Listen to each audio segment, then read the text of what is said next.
What's up, guys? You know who it is. It's Barry. It's Barry Fast Cars. You know, it's the channel. This is that's why you come here, to see me, to hear me talk. I'm gonna drink some smoothie. You know, gotta have some energy. All right, so today we're talking about the a little bit of the New York Auto Show. I'm probably gonna do a breakdown of all the cars at the New York Auto Show. Oh, and you can see I'm wearing a different hat. Warriors Colors SF hat. Still got the Lotus hat posted up right behind me. A little bit of debris on my desk.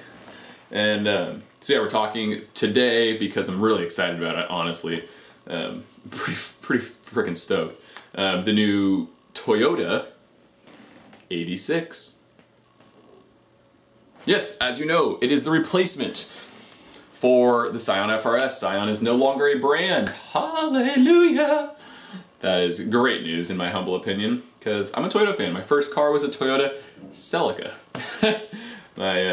Yes, I'm spoiled. My parents bought me a Toyota Celica.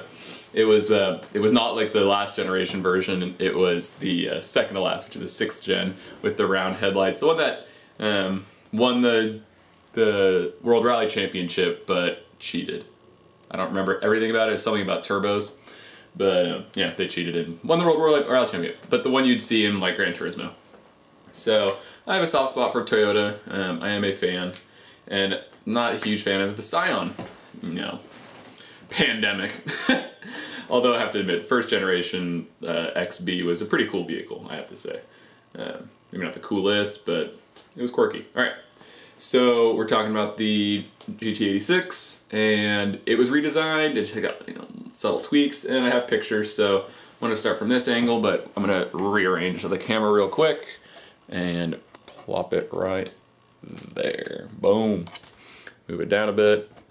Yes, of course, a Singer 911 is my background on the screen. What else should be, honestly? Yep, Singer 911 it is. Look at my badass microphone. Okay, cool. Let's pop this open. Check it out, boys. Oh, snap. Just the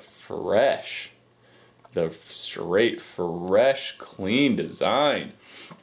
All right, let's see if you can see my mouse. Yeah, you can see it. Oh, there's the lighting. Cool. So we got this really clean lower intake that's a lot wider than before, and it looks like from about here. I mean, we're talking like a good portion of this is open mesh grille. So you're gonna actually have a fair amount of functionality going on there, which that's the name of the game with this car, is functionality. Other than this side scoop, which actually does look a lot better in the update. So that's awesome. If you may remember, the old design had these kind of swoopy fake intakes on the side here that were a little more swoopy, and they had the turn signals integrated down there. They have now gone to have everything in the cluster. So all the lighting necessary is in the cluster, which I love. Saves, it doesn't save weight per se, but they're using projector beams, it looks like. I don't think those are LED projectors, but we do have some daytime running lights here in what I might argue is a generally better design. Let me scooch that over just a tad. Boom. And so it looks like we have like 1, 2, 3, 4, 5, maybe 6 LEDs, which I'm guessing are the turn signal in the bottom, and some DRLs right here, then the projector. So that's cool. I really like the new design. I think it looks really good. It's not an overly gaping maw as they do on some of their other cars. Not to mention the color is fucking gorgeous. I'm actually particularly against fake intakes just for, aesthetic purposes, no functionality, but these look pretty good. I like how the lines, do their whatever here. Maybe they even have optional fog lights for this. I doubt it because they're pretty far back, but we also have these new twist spoke wheels, so like the spoke comes over and there's a little bit of contrast, like graphite going on there. Let's check out the back though. The back is really nice. Oh, they redesigned the taillights. You get a little bit of length here. We don't just have the round portion over here, and it's not like, Altezza or Euro clear taillights anymore, which is just a little too ricer for a lot of people, honestly. I'm seeing right here, it looks like the last words of primacy. So that means it's still using those same Prius tires. So low grip, lower grip. I mean, the car still is so balanced, it has a pretty fantastic inherent grip. I haven't driven one of these. I really, really want to, and honestly, I really want to own one. So that's cool. You know, clean back end. It's essentially the same as before, but just the taillights are updated, and then of course the new wheels. This exhaust might actually be different. I don't know how far up it goes to the, you know, the engine, how different it is, but here we can zoom out now that you've seen it. Maybe you can see me now. Woohoo! That looks cool. Looks really cool. Alright, so you can't really see me though. We gotta do this. Gotta get some lighting on me. There we go. There we go. There we go. Boom. Yeah, there we go. Yeah, see? Editing. That's called editing right there. I wish I could keep the car in the picture, but you've seen it. That's what matters. So we have gained 5 horsepower. 5 horsepower. I was reading, I don't think I have that information available anymore. No, it's not looking like I do. Where the engine power came from.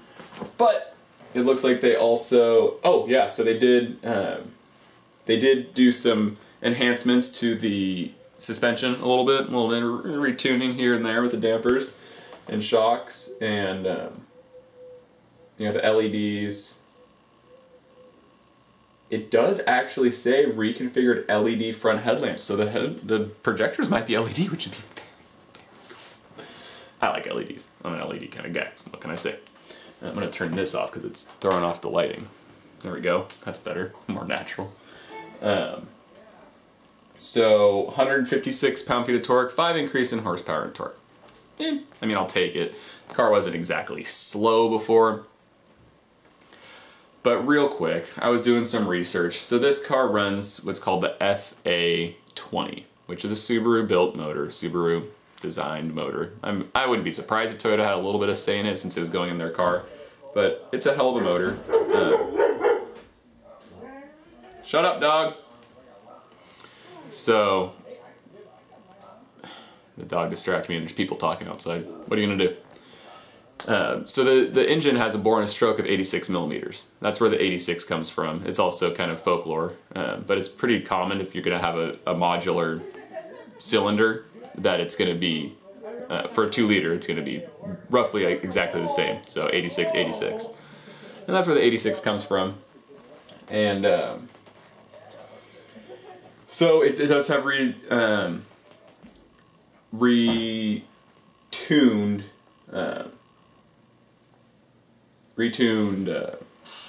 gearing. So it should be maybe a little bit shorter gearing, hopefully maybe a little bit longer in 6th gear to get that mileage. But I mean, like, the channel engineering explained, he reviewed one of these, he got like 40 miles per gallon. This car is so underrated by the EPA. It's kind of a joke, honestly. So very, very efficient motor. And just to end it, I was kind of hoping for the redesign they were going to go with a 2.5 liter. Mind a 2-liter, it's fine. It obviously does the trick, and you know, for a Miata competitor, it's exactly what the doctor ordered for the most part. You know, 30, 20 more horsepower than the, actually it's almost 40 more horsepower than the Miata, but it weighs about 400 pounds more. So I was hoping they'd go with the 2.5. They have, the FA and the FB are kind of a similar platform, and there is a 2.5 liter FB, so they certainly could make a 2.5 liter and get, you know, another 30, maybe 40 horsepower out of it. But the whole point is no replacement for displacement. You need the torque. And another 20 to 30 pound-feet of torque would go a long friggin' way in that car. It would make it almost a 350Z competitor because it weighs so much less. It weighs like 400 pounds less than a 350Z if I'm not mistaken. So that's that. I'm really excited though. I really like the car. I really hope the channel, you know, kind of takes off and we can maybe get some cars to review. It would be great, right? I have some amazing roads around here north of Santa Barbara in California here, and there's just some amazing roads with like no one on them. So we'll see. That's the plan though in the future. Subscribe, you know, hit the like button if you found any of this information useful. You didn't have to look it up yourself. And yeah, we'll see you in the next one. We've got a lot of cars coming out at the New York Auto Show, and of course outside of that as well. And I still need to do a review of the Bugatti Chiron, but that's on the next video. Alright guys, talk to you soon. Peace.